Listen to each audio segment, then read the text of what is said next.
Oh, hello, and welcome to my studio.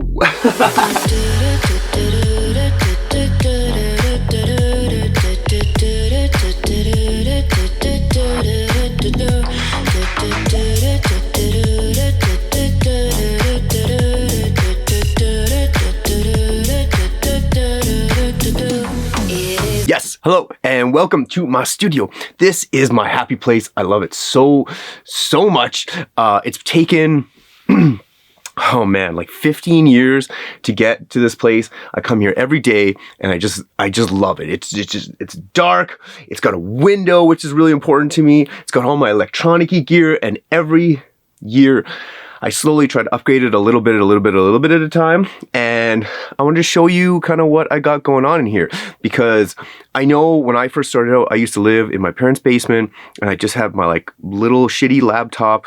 And then one thing I used to do was go to our music store. It's called Long McQuaid in Canada, and I would buy equipment, which I didn't have money for, play with it for a month because it was a 30-day return policy, and then I would return it and then get another thing. And I tested all the equipment, and then finally I'd find the stuff that I really liked and that I really used in my workflow, and then I would save up and buy that. Now today I'm going to talk about the acoustics of the room, the computer that I have, the speakers that I have, my other little work desk here for all my mentoring stuff, and just the essentials that you kind of need for a studio. So let's just start with the treatment. Now, I have the room treated in the top corners, over here, in this corner, and all of the edges of the room. Pretty much everywhere there's a corner to corner. I got them from Real Traps, and I planned it out this room, and it's dialed in. The only part up there doesn't have any treatment, and some stuff by the door right beside my Nerf gun collection. So that's the only area, and I honestly put another panel there when I'm really doing mixing work. But yeah, basically I just have the basic paneling. The main part of a studio is that you want to focus on reducing the bass frequencies. So I basically just have these two reflectors right here and right there, and the rest are all bass treatment, because those ones are the ones that are super duper important. Now, the next important thing of a studio is obviously the speakers. The speakers are really important. Again, the first speakers I ever bought were these Rockets, and I rocked it with them. I got to understand how they sounded, and the biggest thing with having all this studio, and what I've learned from having multiple studios and building multiple studios, is that you're never going to just flick your fingers and buy a bunch of stuff and the room is going to be perfectly treated and then you're going to be able to make music. You have to spend the time, and I obviously spend a lot of time in here. And one thing I did in the old studio was just listening to lots and lots of music. So your ears become adjusted to how the sound sounds in this room. So I know there's a few flaws. The studio isn't perfect, but I do know how things are, how they are supposed to sound, and how my tracks sound and how other tracks sound, and I'm able to compare them. Now, there is a big difference between the Focal Trio 6s and the Rocket 8s. Obviously the quality and the price, but the Focals, they have a really nice low end and a really crisp and accurate high end. And they are just too sexy, to be honest. Like, look at these things. They're so sexy. Like, just, oh baby, oh yeah. They are so nice. But these ones, when I compare them, I don't even have these ones plugged in at the moment, but when I do compare them, they are very, they're very mid-rangey, whereas these are overall really nice. And every studio needs some cool little action figurines, because, you know, fuck it. I like little stuff in my studio. I also have these little things, which are my fidgets, and I guess they're called fidgets, but are squishy things that I like to play with while I either am working or if I am doing some courses or something like that. And we'll talk about this desk in a second, but the main thing is the put that down there, is the speakers. So these ones are really nice. I like them on the angle like this. And the next thing up is computer. So I just have, this is like a 5 or 6 year old MacBook that I really liked, and I just put a screen on top. I like looking up and down as opposed to left and right for my when I'm working. I find it quicker. I've just thought about that. I don't know why I've thought about that, but I have, and I think it really helps out my workflow. Another big thing for workflow, and which is awesome with the studio desk, is I really like this big mouse pad, and I have these little weird things that I got from the dollar store. If we look at this, I just have these things. I put my arms here on my wrists on them, and then I can just do whatever. If I need to type, I just go over there. I don't actually have to like lift my hand off to do anything. And at first I thought these were weird, and I was like, I don't know if I'll ever use these. These are kind of weird, but I really find it awesome for workflow because I just sit here. I'm like, go over here, use my mouse, all that stuff, go back over here, press the things on the next cool thing in the studio, which is... So this guy hit me up on Tinder last night, and the first thing I did was check out his SoundCloud. Not another shitty producer. Yep, you guessed it. His mixes were so unbalanced and weak. Gross. He probably learned everything on YouTube. Such a turnoff. Yeah, he had no idea how to compress his drums either. I just wish more guys knew what they were doing in the studio. Right? Guys who know exactly how much distortion to use, it turns me on so much. I get so wet when a guy can make a song that can keep me interested all the way to the end. Oh my god, yes, there's nothing hotter than an interesting song and a mix that sounds good on every system.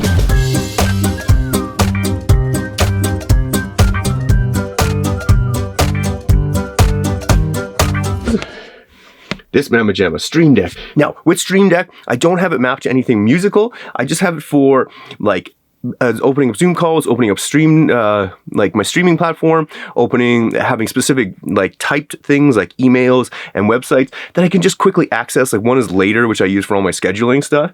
And I just press it, bing, bang, boom, got all my scheduled posts, good to go. Next thing over here is Hard Drive City. Hard Drive City. So I just have bunch of hard drives from over the years. This is the remote for the little heater over there because we live in Canada, and in Canada it is cold. Oh, that's blown out. It's really cold and it's snowy, and that's kind of what it looks like.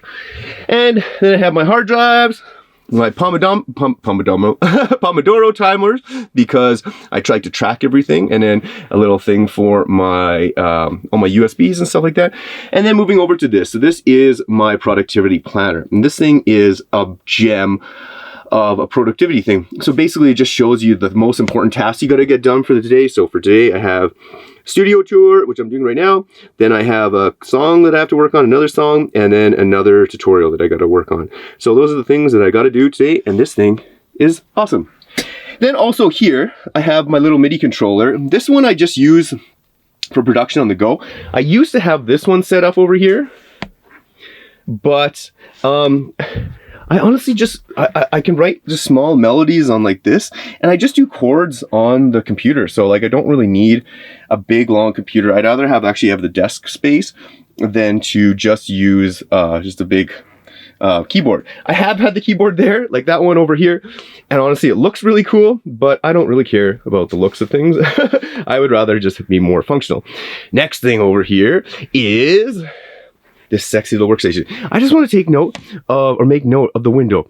This thing brings me so much joy because I used to work in a studio where the window was blocked out, and we had the studio wall right here with foam behind it, and it was so depressing. We had cool lights in there. It looked blue. It looked really nice, but just wasn't. It would drive me crazy. I'd rather like give up some of the room acoustics to have this beautiful window and have some sunshine in here than actually to just get perfect acoustics in here, because when you're writing music, I just need to be in a good mood, and I really find the window really puts me in a good mood. Now next to the window we have this sexy, unbelievable Virus TI, which you cannot hook up to Catalina, so it is just a big sexy paperweight. It has so many good sounds in it, and I could route just the audio, but to get to everything, the menu system is a pain in the ass. So it just sits right here looking cool by the window, and it's right next to, or right below, my other paperweight. So this is a push 2, which I never use because I know music theory, and this is a drum pad which I used to use for my live shows. One of my buddies, Rumpus, he uses this all the time in his live shows. It's actually super duper sick. I would highly recommend one of these. But the push, not a huge fan. And then I just have my little cameras. This is my old camera and GoPro and just some lenses right here. And then this is something I bought last year, and it is pretty awesome. So it's the Spirit microphone, really solid microphone. The eggshell thingy mabobber, I can't remember what the name of it is, and just the studio headphones for the singers when they come in. And this is my sexy little mic setup. Really, really good. I usually move around some of these pads like that one, and I make a little box around here, and I put this in the middle so that I have something to like kind of really, really internalize the sound in, and it's sounding really, really nice. Okay, next up is this new addition, and this is probably lately my most favorite part in the studio. It's my little workstation. This is where I do all my mentoring calls from. It's just, I do several mentoring calls a day. The mentoring program is, if you don't know what it's all about, it's FinishBetterMusic.com /mentoring. You can check that out. It's a really, really solid program, and this is where I do all my work from it. Now, this desk is perfect because it is, I can move it up, I can move it down really easily. I just got it at IKEA, and I've always wanted a standing desk, and it's perfect. Like, it really is. I have this nice desk pad. Now, again, it has these weird things that I use for my wrist pads. I got these really nice speakers. They're called the iLoud micro monitors, and they're just really good for, they're just like portable monitors. This is what I bring on the go if I'm traveling. Really, really solid. Just have a microphone with the little webcam, and then this awesome boom arm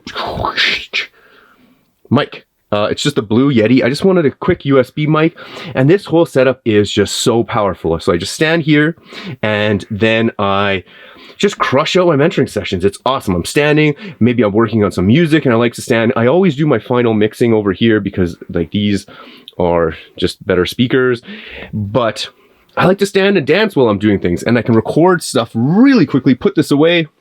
If a student needs help, I can just bring over the microphone. I can just slam right here and just start recording. It's super duper awesome. Again, I got some more fidgets over here that I love playing with. I got the stand over here with my glasses. This is just my laptop stand. And then I got this Thunderbolt controller thing, which is pretty sweet. And yeah, this is just the whole studio setup. Got some books up here that I haven't read. And yeah, this is my fat cave. This is where all my favorite things like to happen. So yeah, this is my dream spot. I love this place so much. I come in here every morning and I look here and I'm just so freaking grateful that I have this room and I get to like help people out with their music, and I get to work on music myself, and it honestly just makes me super duper happy. I have a tiny little fan that I put up on my feet in the summertime when it gets too hot. The heater, what more could I ask for? The heating for some reason doesn't work with because it's so close to the outside, it like makes the wall cold, or the wall makes the air cold, so it's cold. So you have to get a little heater, but no big deal. But I love this place, and it's just it's such a nice, I can just get in here, I can work, got all my favorite things around it. There's no plants in here. That would be the only cool other thing, but they'd definitely die if they were in here. But yeah, just want to do a little studio tour, show you the space that I work in all the time. This is where I do my mentoring. If you're interested in mentoring, again, FinishBetterMusic.com, there you can apply for the next round, and we'll potentially work together. You can check out what all our students have to say about the mentoring program, check out their music, see what they're all about. And yeah, what we can do is if you jump on a call with us, or you can sign up for a free feedback and strategy session. We'll look over one of your tracks, give you detailed feedback on it and a plan to get your next level, and then choose whether to work together or not. So that sounds interesting to you? If that sounds interesting to you, check it out in the link in the description. I have tons of music coming out, and I am going to be doing more of these vloggy style videos, so I'm super stoked about that. And yeah, pumped to share like all the music stuff that's going on.